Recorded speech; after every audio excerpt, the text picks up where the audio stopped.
కూడా మొత్తం కూడా టీడీపీ హవానే కొనసాగు.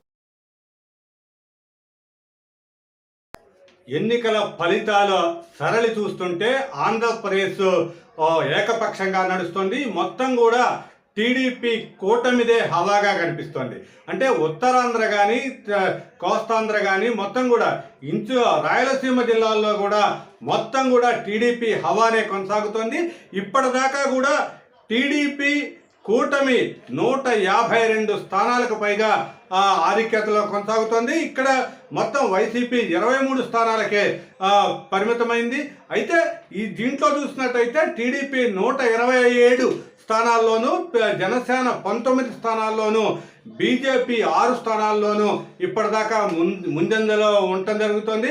అయితే ఈ మొత్తం చూసినట్టయితే ఇక సునామీ అంటే టీడీపీ సునామీయే మొత్తం ఏపీలో అయితే కొనసాగుతున్నట్లుగా మనం చెప్పచ్చు. ఇక్కడ మొత్తం కూడా గతంలో 2019లో తెలుగుదేశానికి వచ్చిన పరిస్థితే ఇప్పుడు వైసీపీకి కూడా కనిపిస్తుంది.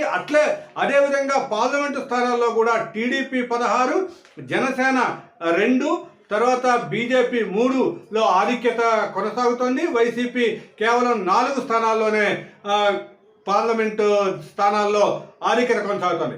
ఇక్కడ చూసినట్లయితే ఇక్కడ మొత్తం కూడా పవన్ కళ్యాణ్ అనేది కీలక పాత్ర జనసేన పాత్ర అయితే కీలకంగా కనిపిస్తోంది. ఇక్కడ పవన్ కళ్యాణ్ జోరు హవా అంతా కూడా టీడీపీ కూటమికి కలిసి వచ్చిందని చెప్పాలి.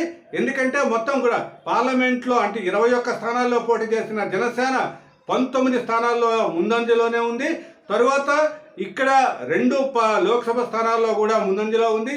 కాబట్టి మొత్తం ప్రభంజనం అంతా కూడా పవన్ కళ్యాణ్ చుట్టూ కూడా తిరుగుతోంది. ఇక్కడ ఒక ఇంట్రెస్టింగ్ పాయింట్ చూసినట్టయితే జాతీయ స్థాయిలో ఎన్డీఏ, ఇండియా ఈ రెండు కూడా పోటాపోటీగా జరుగుతున్న క్రమంలో ఇప్పుడు తెలుగుదేశం స్థానాలు ఎక్కువ వస్తే ఏపీలో తెలుగుదేశం పాత్ర బీజేపీలో ఎన్డీఏలో కీలకంగా మారే పరిస్థితి అయితే కనిపిస్తుంది.